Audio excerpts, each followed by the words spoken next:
Ça tourne? Hey, bonjour YouTube! Ça fait longtemps! Ça fait 5 ans que j'ai pas posté une vidéo. Et par contre, j'ai pas entièrement disparu de la surface de la Terre parce que l'année passée, 2025, je suis revenue en force sur Instagram avec tout un tas de contenus sur l'herboristerie clinique. Et en fait, en 2026, j'ai décidé de faire un calendrier avec une pathologie par mois. Et du coup, je me suis dit que c'était l'opportunité rêvée pour revenir sur YouTube et du coup faire le format long et parler d'une pathologie chaque mois. Et pour ce mois de janvier, j'ai choisi l'hypothyroïdie. Mais avant ça, on va pas se mentir, on a des choses à se raconter. Alors, je vais pas vous faire le détail de ces 5 dernières années parce que ça serait beaucoup trop long, mais juste, quand on s'est quitté la dernière fois, j'avais mon herboristerie, un magasin, ma consultation, beaucoup de choses. Et en janvier 2023, j'ai absolument tout perdu. J'ai tout perdu et j'ai dû déménager dans l'élan. Je dis souvent que les gens perdent soit leur travail, soit ils doivent déménager, mais rarement les deux en même temps. J'avais une perte de sens totale. J'avais été une herboriste et j'avais plus d'herboristerie.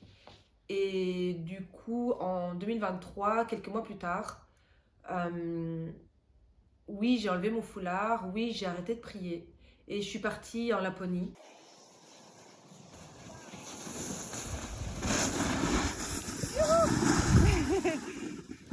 Travailler 6 mois à l'étranger pour me retrouver.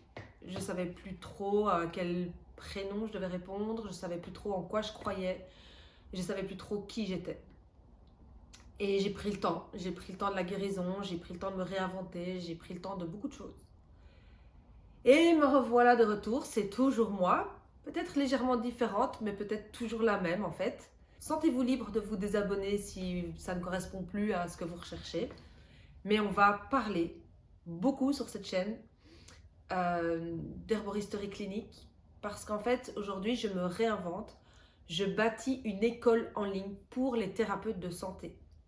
Si tu es spécifiquement médecin, infirmier, infirmière, pharmacien, pharmacienne, naturopathe, diététicien, diététicienne, et que tu veux apprendre en profondeur les plantes médicinales et les incorporer à ta pratique, alors tu es au bon endroit. Je vais te mettre les liens dans la barre d'infos pour que tu puisses t'abonner à ma newsletter, me suivre sur Instagram, whatever, rejoindre ma communauté. En gros, c'est ça. Et puis, let's go, on va parler d'hypothyroïdie aujourd'hui. Cette vidéo ne remplace pas un suivi médical et bien sûr, je ne suis absolument pas médecin. Cette vidéo va se découper en 4 gros chapitres. On va d'abord voir ensemble les bases de l'hypothyroïdie, un petit peu comprendre de quoi on parle, quelle est cette pathologie, comment elle fonctionne, ou comment elle dysfonctionne plutôt. On va aussi voir ensuite les 3 erreurs les plus fréquentes que je vois quand les gens veulent aborder l'hypothyroïdie au naturel. Ensuite, on va voir quelque chose d'extrêmement sous-coté dans cette pathologie qui est le stress. Et pour finir, une deuxième chose qui est extrêmement sous-coté, c'est la charge toxique. C'est parti. Ah, j'oubliais. J'offre 3 supervisions cliniques ce mois-ci pour bien démarrer l'année. Supervision clinique, ça veut dire quoi? Si tu es thérapeute de santé et que tu veux introduire les plantes dans ta pratique et que tu ne sais pas trop comment faire ou que tu as peur et que tu n'es pas en sécurité ou que tu as peur pour la sécurité de ton patient, je te mets dans le lien un formulaire que tu n'as qu'à remplir avec un cas. Tu remplis le cas de ton patient, je te recontacte, on fixe un rendez-vous et je supervise ce cas avec toi lors d'un call en visio. Chapitre 1, les bases de l'hypothyroïdie. L'hypothyroïdie, c'est quoi finalement? C'est la production d'hormones thyroïdiennes qui n'est pas suffisante ou alors c'est leur disponibilité, leur activation qui ne suit pas du tout. On va remarquer cela via des facteurs biologiques qu'on voit à travers des analyses.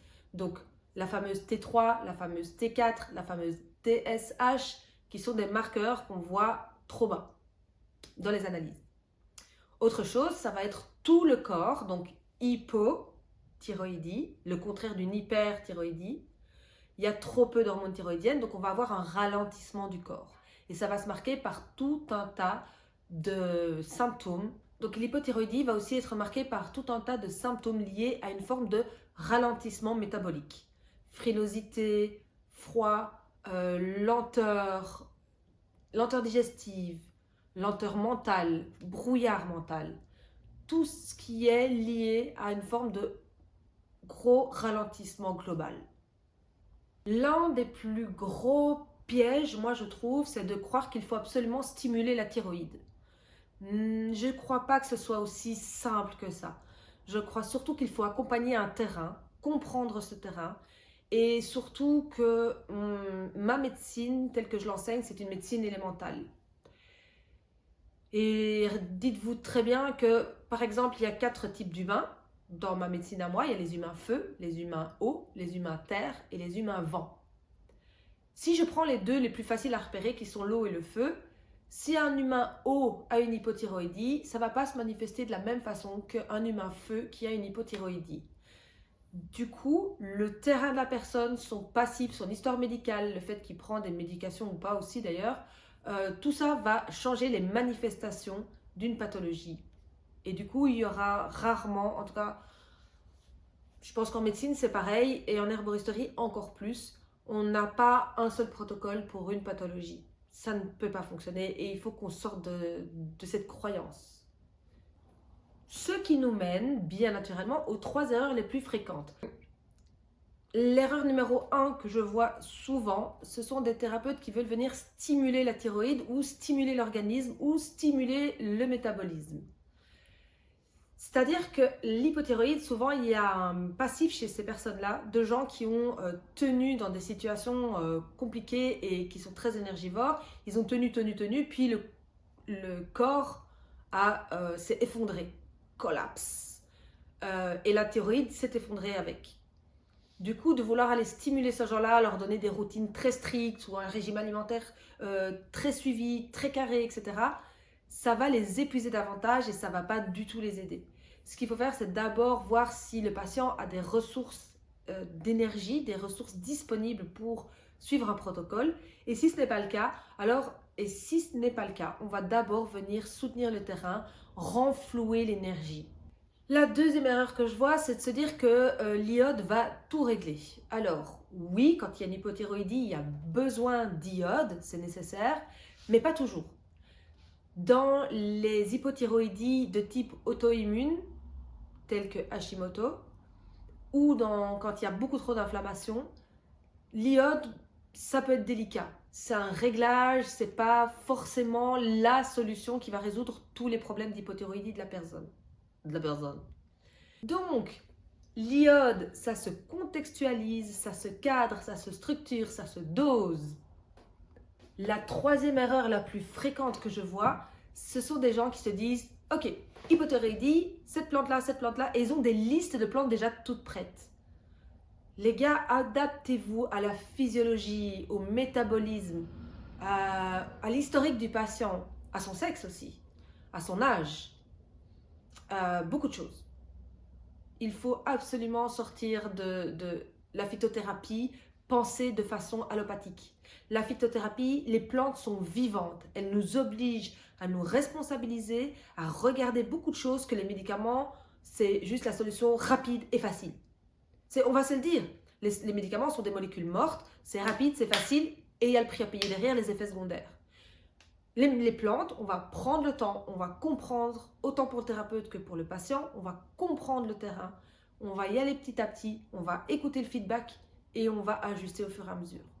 Et surtout, la personne va venir aussi dans les méthodes naturelles se responsabiliser de son hygiène de vie, comment elle mange, comment elle dort, comment elle bouge, comment elle s'hydrate, comment elle se nourrit.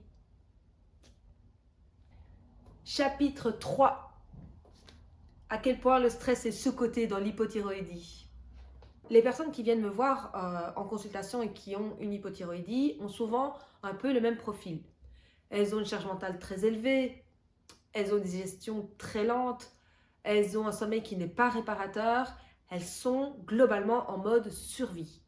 Le stress, et spécifiquement le stress chronique, va mettre à mal le sommeil, le système nerveux, la capacité de concentration, le langage. Sauf que le stress chronique, c'est également le début de l'inflammation. Il est à la source de toutes les formes d'inflammation et notamment l'inflammation généralisée. Le stress chronique va aussi avoir un gros impact sur les problèmes des troubles de glycémie. et le stress chronique va impacter tous les systèmes du corps et va les impacter et va déréguler, en fait c'est ça, va déréguler tous les systèmes du corps, l'un après l'autre. Pour un patient en hypothyroïdie que tu prends en charge, les priorités ça va être quoi? Ça va être de simplifier ses protocoles, ça va être d'alléger sa charge mentale, et ça va être aussi de faire un gros focus sur ses rythmes. Rythme autour des repas, rythme autour du sommeil, rythme autour de son agenda, comment l'agenda s'organise ou bien juste s'allège aussi. C'est quelque chose de très très très important. Enfin, 4e chapitre de cette vidéo, la charge toxique, quelque chose qui est très mal compris en fait. Alors, par rapport à la charge toxique, ce qu'il faut comprendre, c'est que la thyroïde, elle pilote le métabolisme du corps. Donc on le voit bien que quand on est en hypothyroïdie, tout le corps ralentit. Quand on est en hyperthyroïdie, tout le corps accélère. Et d'ailleurs, si vous présentez des symptômes d'une hyper et qu'on vous dit que vous avez une hypo, il y a un problème de diagnostic. Je pense que les médecins doivent parfois être capables de regarder la clinique et de se décorréler des chiffres. Ça, c'est aussi une erreur que je vois beaucoup. C'est qu'il y a certains médecins, malheureusement, qui se collent aux chiffres et au niveau du diagnostic clinique, on arrive à quelque chose de complètement incohérent. Donc ce monsieur vient, on fait une anamnèse, c'est-à-dire un bilan complet de son passif, etc., de ce qui a déjà été mis en place, des médications éventuelles, etc. Et en faisant l'anamnèse, il m'explique que pendant 3 ans, il a bossé dans une serre d'agriculture intensive et qu'il respirait des pesticides tous les jours. Et en lui posant des questions, il a fait le lien que sa thyroïde a lâché quelques temps après, en fait pas très longtemps après. Et il a dû arrêter de travailler parce qu'il a eu des problèmes de thyroïde. Et donc en fait on a refait les liens et il s'est rendu compte que probablement il y avait eu un impact.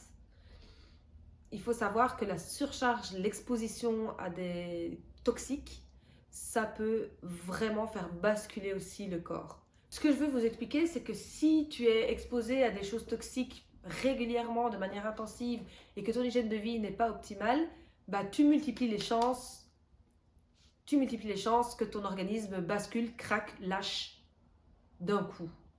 Si maintenant je devais te donner une grille clinique pour accompagner les personnes naturellement avec l'hypothyroïdie, ou des personnes qui ont de l'hypothyroïdie, les accompagner de manière naturelle, je te donnerais une grille clinique en 4 étapes. La première, ce serait sommeil et stress. Est-ce que la personne récupère vraiment de ses journées? Le deuxième point de lecture, ce serait digestion et assimilation. Est-ce que la personne assimile de l'énergie, élimine proprement, correctement? Comment ça se passe? La troisième, ce serait les différents apports qu'on peut faire pour soutenir ou réparer le terrain. On ne peut pas faire les deux. On va d'abord soutenir et puis réparer, donc en 2 temps.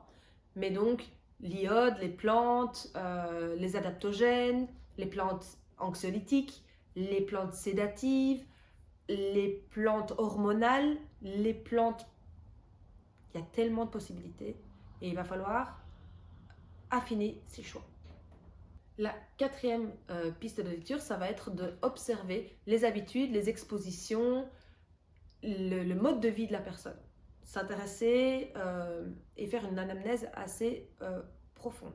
J'espère que la vidéo t'a plu. C'était très challengeant pour moi de revenir après 5 ans d'absence. Le mois prochain, on se retrouve pour parler des insomnies chroniques. Du coup, je te donne rendez-vous le mois prochain. Et d'ici là, porte-toi bien. N'hésite pas à m'écrire des petits mots dans les commentaires. Je lis absolument tout. Et aussi, j'ai pris la décision de répondre à tout le monde, ce que je ne faisais peut-être pas avant sur YouTube. Mais je répondrai à tout le monde. Sauf les haineux, tu vois, et les rageux. Là, je me sentirai libre de faire ce que je veux. Donc, n'hésite pas à t'abonner. Et puis, à très vite. Ciao!